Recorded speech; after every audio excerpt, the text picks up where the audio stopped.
Under the red moon Merah, the Hayu Desert is a world defined by the Great Refinement. While the white moon Marbel hangs cold and dead, the true horror begins during a rare celestial alignment, when the Sun and Merah align perfectly, bleeding a violent crimson hue across the atmosphere. Through the shattered ozone, the red sun lashes the earth with solar flares, a radiation that the Bak-Hau, children, slaves of the sun, worship as holy fire.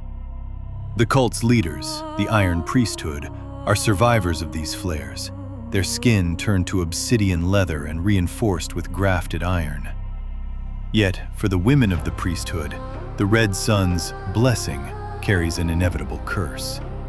From childhood, they are fed Iron Elixirs, thick tonics of fermented blood and pulverized hematite, while shards of holy iron are grafted into their skin.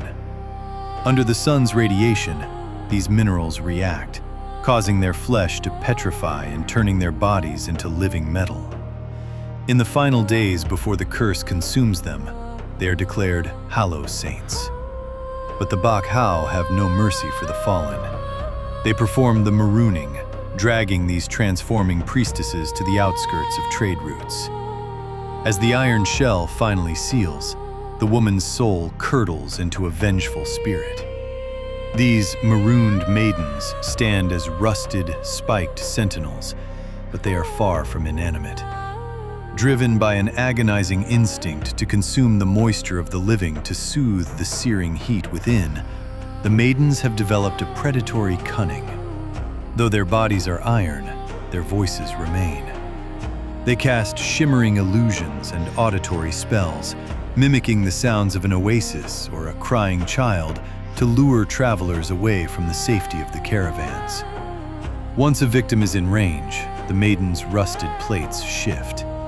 They do not just kill, they embrace, pulling the victim into their spiked bellies to drain every drop of fluid from their marrow.